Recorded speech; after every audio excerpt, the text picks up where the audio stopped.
Ya begini aja, Jang, ada ya dibilang kenal sih nggak kenal, tapi saya udah pernah bawa sama orang ke sana.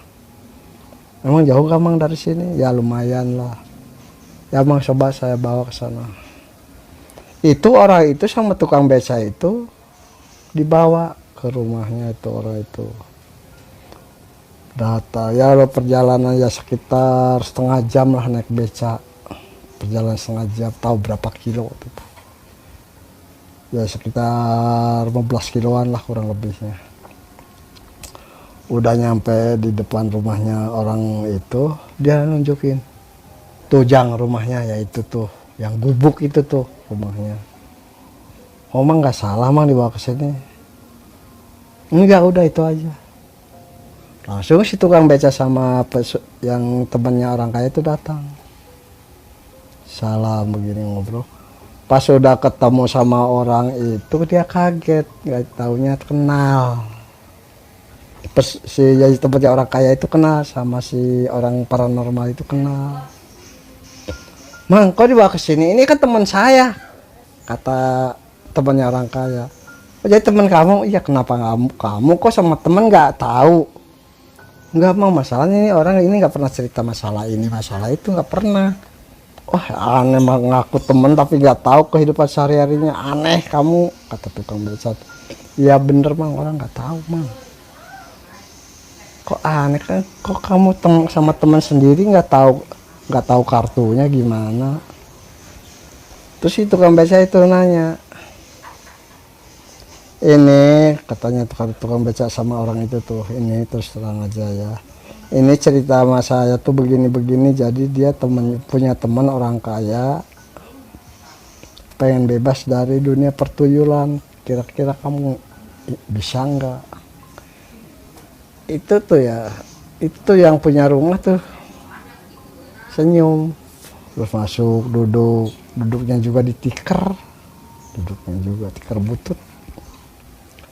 Udah duduk di tikar, kita lanjutin obrolan itu. Gini ya, yang ini kan kamu ini sama teman kamu ini kan udah akrab, udah tahu. Mbak, kata tukang beca, udah keceritain apa maksudnya kamu? Dia manggil, Jambrong lo bener, yang bener aja lo. Kira-kira lo mampu enggak? Emang kenapa? Kok kamu jadi orang begitu? Kok saya nggak tahu? Aneh. Padahal kita kan sering ketemu, sering gini, sering begitu kita. Tapi kok nggak tahu? Ya tahu. Ya emang orang itu terlalu tertutup, nggak terbuka. Ya udah gini aja, udah masalah itu nggak usah banyak dongeng, banyak cerita. Maksudnya gini, apa? Gini Jambrong, saya tuh punya teman, kayaknya tuh udah bener-bener kaya. Yang namanya duit itu udah banyak, saya lihat sendiri, kata teman orang kaya itu, kata temannya tuh. Yang namanya duit itu banyak, yang namanya emas banyak, sawahnya udah lebar. Tapi dia satu, dia tuh punya peliharaan tuyul. Gimana kamu kira-kiranya sanggup enggak untuk membebaskan ikatan ini? Kamu kira-kira sanggup enggak? Tuh kata si Jambrong itu, ya mungkin dikarenakan kasih umur gitu ya, mungkin dikarenakan kasih umur, mungkin. Kata si Jambrong itu ya mungkin ini ya mungkin mampu. Ya mudah-mudahan aja dari Allah, kata si Jambrong itu. Terus temennya itu langsung pergi lagi, pergi ke temennya yang kayak itu. Terus dia udah nyampe ke rumahnya, ada teman saya juga sih, ada teman saya juga, ya barangkali dia mampu, coba aja. Emang di mana? Ya lumayan jauh sih dari sini. Emang kira-kira benar nggak ya, coba aja dulu, jangan kita istilah kasarnya ulah keok memang dipacok, kita harus coba dulu. Ya udah coba itu. Itu kira-kira persyaratannya apa aja? Ya kurang tahu, soalnya kemarin nggak nanyain. Itu si orang kaya sama temennya tuh naik mobil datang ke rumahnya. Udah di depan rumah si Jambrong itu, dia nanya, mana rumahnya? Ya ini. Oh yang bener, iya ini yang gubuk ini. Iya yang gubuk itu. Kamu yang bener. kira-kira bisa nggak? Ini orang udah masyhur belum? Udah ngetop belum? Udah viral belum? Tapi masa orang viral begitu kok rumahnya gubuk begitu? Ya emang begitu dia, emang begitu. Oke sih, sudah gitu langsung ketok pintu, salam udah ketemu langsung masuk. Mat, ini bener buat teman kamu tuh yang kaya itu? Iya bro, ini teman saya yang orang kaya itu, yang tuyul itu begitu. Terus si orang kaya itu ngomong, sekarang gini aja Kang, ya saya tuh terus terang aja, saya tuh mungkin udah diceritain sama teman saya ini, mungkin ceritain gimana ya, iya saya. Tapi saya udah kesana kesini udah saya gagal terus. Terus Jambrong itu nanya, ini kamu waktu pertamanya begitu gimana? Ya diceritain asal usulnya, ceritain. Oh berarti kalau begitu nggak ada perjanjian ya? Nggak ada perjanjian. Ya udah gini aja. Nah, sekarang kamu duduk di situ, nanti saya mau ke dalam ya, mau ke dalam kamar. Itu Ki Jambrong tuh ke dalam kamarnya. Ke dalam kamarnya tuh bawa barang sesuatu, tahu apa? Tahu udah diambil. Terus Jambrong itu berdoa terus. Jadi si Jambrong itu langsung manggil tuyulnya itu manggil. Begitu datang si tuyul itu kaget, terperanjat itu kaget. Pas mau lari ditangkap sama si Jambrong itu, tangkap langsung ngobrol. Jambrong nanya, kamu dulu gimana kok bisa kenal sama orang ini gini? Itu tuyul tuh nggak bisa ngomong, nggak bisa, diam aja. Udah sekarang kamu begini aja, kalau kamu pengen selamat, udah bebaskan sama orang itu, jangan datang lagi, jangan deketin lagi. Itu harta kamu yang udah dikasih sama kamu, itu mau diambil lagi silahkan, mau apa silahkan, terserah. Yang penting kamu jangan ganggu lagi kehidupan itu orang, pengen husnul khotimah, pengen sadar, pengen isya, kamu tolong jangan ganggu lagi ya. Itu si tuyul itu nyengir nggak jawab, nggak nyengir. Itu dari Jambrong itu dari dalam tangan itu mengeluarkan hawa panas, langsung dia tuh gereja pengen lepas. Itu semakin lama terus ampunan sampai ampunan si tuyul itu, ampunan. Ya saya nggak bakal datang lagi, nggak bakal saya mengganggu lagi, nggak mau, saya udah ampun udah panas. Kamu jangan bohong, kalau bohong kamu tahu sendiri. Itu mungkin cerdik-cerdiknya Ki Jambrong mungkin tuh. Itu minta botol sama temennya tuh, minta botol. Kebetulan di situ tuh ada botol, semacam botol bekas. Tahu nyari keluar tuh, nyari botol, tahu dari mana dapatnya. Itu pas dicium tuh baunya bau arak, bau naga gitu dia cium. Itu sih dia namanya tuyul, teriak-teriak gak mau, ini ya siapa yang keluar nggak bakalan dekat-dekat lagi, nggak mau saya pokoknya pengen. Langsung si botol itu, jadi si tuyul itu perontak pengen lepas, sama Jambrong itu nggak dilepasin, langsung dimasukin ke botol, dimasukin ke botol gitu, masukin itu langsung ditutup pakai aura positif itu. Si tuyul itu dari botol tuh pengen keluar, merojak panas. Itu sama si Jambrong itu diperhatiin aja, diliatin. Tapi dilihat sama temennya tuh itu nggak bisa ngelihat, anehnya tuh. Tapi yang bisa ngelihat itu yang pernah pelihara, itu yang pelihara tuh kasih tahu nih, coba lihat sama kamu. Pas dilihat bener dia itu perontak, kesakitan, malah kepanasan, teriak-teriak minta tolongin saya, kamu kan udah dikasih harta sama saya, udah banyak ini, saya udah sekarang lagi susah lagi, kenapa nggak dibantuin, tolongin saya. Itu orang kaya itu nyerut, pokoknya sisa itu nggak mau hidup dengan kamu lagi. Harta yang udah kamu kasih sama saya terserah mau diambil lagi kayak mau apa terserah, yang saya pengen sadar, saya pengen ibadah sama Allah, saya nggak mau hidup dengan kamu. Saya udah berapa tahun hidupnya, saya udah tersesat hidup dengan kamu tuh. Saya sekarang udah pengen bener, saya nggak mau lagi. Udah pokoknya saya keluarin lagi, keluarin, minta tolong satu, nggak bisa, pokoknya saya nggak mau. Terus orang kaya itu ngomong, udah terserah ki mau diapain kayak mau diapain terserah. Oh begitu. Udah begitu terus yang di dalam botol berontak-rontak terus langsung campur itu dimasukin aura langsung dari aura itu keluar api, kelihatan sama orang kaya sama Ki Jambrong itu keluar api. Kalau temennya itu nggak ngeliatin, nggak, keluar api, kebakar begitu. Udah si tuyul itu dibakar, di rumahnya Ki Jambrong itu dibakar. Kita tunda, kita cerita di kampungnya orang kaya itu. Pas dibakar tuyul itu di rumahnya Ki Jambrong, nggak taunya di rumahnya orang kaya itu ada api juga. Orang kaya itu rumahnya kebakaran. Wah, kebakaran yang namanya api itu, yang mungkin hasil dari tuyul itu mungkin dari hasil tuyul itu mungkin. Itu kebakaran api sangat besar, itu api udah susah dipadamin. Sampai ribut saya namanya di kampung gitu ya, secara disiram pakai airnya kan secara manual gitu, seember sambil ngambilnya susah. Itu api itu kalau disiram sama masyarakat sama tetangga orang kaya itu bukannya kecil malah tambah besar, nggak, susah dimatiin.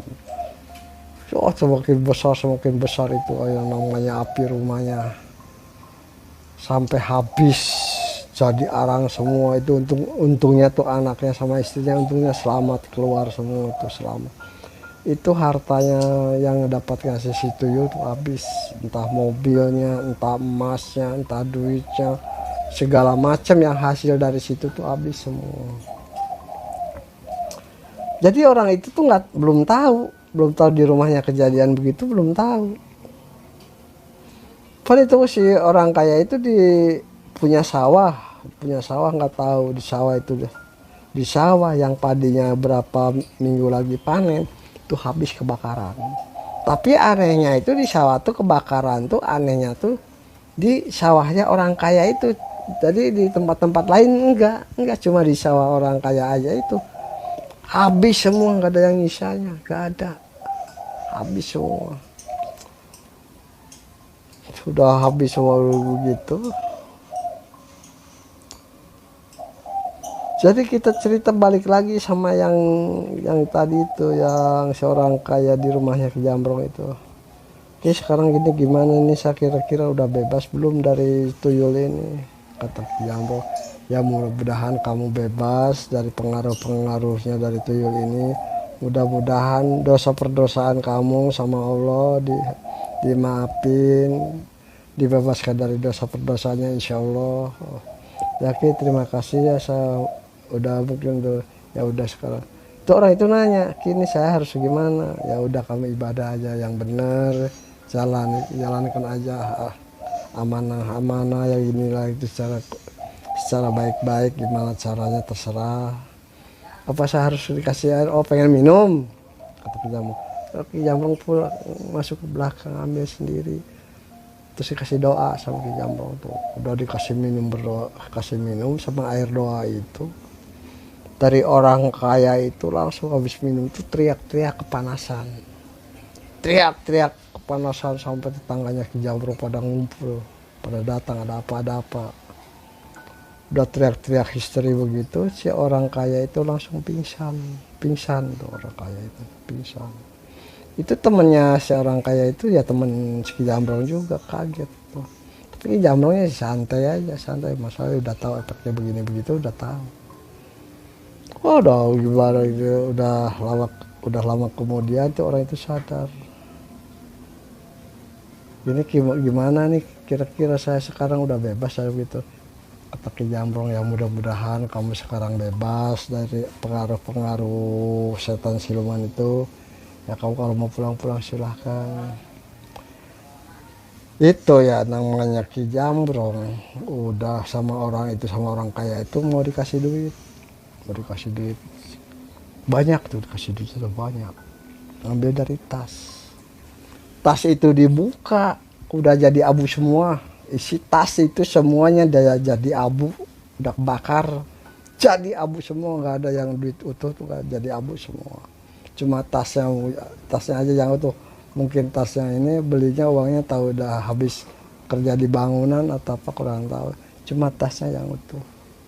Jadi isinya tas itu semuanya angus, jadi arang, jadi debu. Pas dia buka kayak kebingungan, aduh ini gimana kok ini jadi begini-begini. Ya itu efeknya. Terus Ki Jambrong ngasih tahu, kamu nanti kalau datang ke rumah kamu jangan kaget ya, harta kamu di rumah kamu udah habis semua kebakaran. Bukan rumah aja, semua seperti di sawah atau di kebun atau di mana itu harta kamu udah habis semua kena api, kebakaran api. Iya, kok bisa begitu? Iya itu kan dikarenakan itu hasil dari si tuyul itu. Semua yang hasil dari si tuyul itu semua kebakaran, semua habis total. Malah istri kamu juga sekarang lagi telanjang, bajunya udah pada angus, anak kamu pada telanjang sekarang. Untung kamu nggak telanjang, mungkin ini yang kamu sekarang pakai mungkin habis hasil dari kerja mungkin kan. Yakin saya waktu beli celana ini, baju ini tuh saya kerja di bangunan, di tetangga bangun rumah, saya ikut kerja terus beli pakaian ini. Ya itu hasilnya. Udah pas dia pulang kita banyak cerita ya, itu yang namanya mobil, tadinya mobil itu yang dibawa ke depan rumah Ki Jambrong udah angus, gak tahu apinya nyalanya, nggak ada yang tahu, udah angus kebakaran, tapi di lingkungan situ nggak ada yang tahu, nggak ada. Jadi mobil itu udah jadi kerangkainya aja udah kebakar. Pas orangnya keluar dari rumah Ki Jambrong itu liatin mobilnya tuh kaget, siapa yang kapan kebakarannya, siapa yang bakar. Terus Ki Jambrong ngomong, ya kan tadi udah dikasih tahu, semua barang harta kamu yang hasil dari itu semuanya kena kebakar semua, habis semua. Malah sekarang istri kamu juga telanjang sama anak kamu juga. Terus gimana? Ya mudah-mudahan sekarang sama tetangga udah dikasih baju lah, mudah-mudahan. Ya Ki, terima kasih sama. Tapi Ki, saya maaf ya Ki, saya nggak bisa ini. Udah pulang aja di sana. Lihat keluarga kamu gimana nasibnya. Udah gitu tuh ya, udah selama sama Ki Jambrong, udah itu langsung pulang di perjalanan. Bener pondok cerita, orang itu di perjalanan kita pondok cerita udah nyampe ke rumahnya. Di situ yang namanya abu, rumahnya udah ludes, udah rata sama tanah tuh, udah rata. Istrinya sama anaknya pada nangis, udah dikasih baju sama tetangganya, hartanya habis. Terus di sawah juga ribut, ada yang datang lari-lari ngasih tahu sawahnya kebakaran. Terus yang di kebunnya lari, ada yang ngasih tahu kebakaran, semua itu hartanya habis total, gak ada nyisa, gak ada sisa. Itulah cerita saya masalah pesugihan. Mohon maaf, bukannya saya merendahkan seseorang, bukan menjatuhkan martabat seseorang. Ini pengalaman hidup saya. Kalau ada kata-kata yang kurang benar, saya mohon maaf. Mohon maaf lahir batin, dunia akhirat. Ini dongeng cuma bukan dongeng, ini pengalaman hidup saya waktu saya pengembaraan, waktu saya di Banten. Itu pengalaman saya sekitar tahun 1997 sampai 1920. Itu pengalaman hidup satu di situ di daerah Banten. Jadi mohon maaf barangkali ada yang tersinggung perasaannya, ada yang kesebut namanya bukan secara disengaja, ini hanya sekedar. Maksud saya begini tuh ngasih tahu sama orang, carilah rezeki yang berkah. Jangan ada orang yang gak kenal ngasih begini-begini, ada penarikan seperti tadi itu. Harus berpikir secara iman. Jangan sampai tergiur oleh arah-arah yang gak benar. Masalahnya yang namanya setan, jin, setan, siluman itu menggoda manusia dengan cara bagaimanapun juga. Jadi masing-masing keahliannya orang itu pasti digoda sama keahliannya itu. Contohnya banyak. Seperti paranormal. Itu banyak setan-setan tuh mendukung. Bisa begini, bisa begini, bisa ngobatin begini, bisa ngobatin. Itu sebenarnya hanya godaan. Emang sembuh di waktu rumahnya Ki Dukun itu emang sembuh. Tapi kalau udah keluar di situ pasti kumat lagi. Seperti kiai atas nama dalil, atas nama Al-Quran. Itu hati-hati. Itu bisa jadi api buat dirinya. Jadi atas nama begini hati-hati itu. Seperti ceramah begini begitu. Itu awas, hati-hati. Nanti bisa ngelibet ke dirinya. Salah ucap, salah jalan, bisa melibas kena dirinya. Kita logikanya begini ya, logikanya. Kalau supir kan matinya kebanyakan supir itu matinya di mana? Tabrakan atau gimana? Nelayan matinya di laut. Itu juga paranormal begitu sama. Mungkin paranormal itu mungkin karena nanti matinya atau kena santet orang atau disantet orang, walau-walau. Begitu. Jadi masing-masing keahliannya itu yang nantinya itu bakal kena imbas dengan kerjaannya itu. Makanya tolong orang paranormal manfaatkanlah kepercayaan masyarakat, jangan sampai disalahgunakan kepercayaannya tuh. Takut melibas ke diri sendiri. Kata orang Sunda, tamyang melit kabitis. Begitu, hati-hati ya. Jadi tergantung kerjaan kok. Seperti orang-orang pejabat-pejabat korupsi inilah. Itu nanti kena azab dari Allah. Dengan cara bagaimana nanti ada. Sekarang di penjara setahun 2 tahun, nanti hukum Allah itu berlaku. Mungkin itu disiram pakai air apa atau timah atau apa walau-walam, itu rahasia Allah. Makanya tolong berbuat baiklah sebaik-baik mungkin. Kita belajar untuk kebaikan, jangan belajar kejelekan. Jangan memanfaatkan situasi, jangan memanfaatkan kesempatan kesempitan, nggak bisa itu.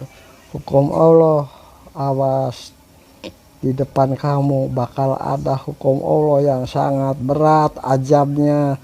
Sekarang korupsi, koruptor segala macam, miliaran, triliunan di dunia, 3 tahun 4 tahun keluar dari penjara.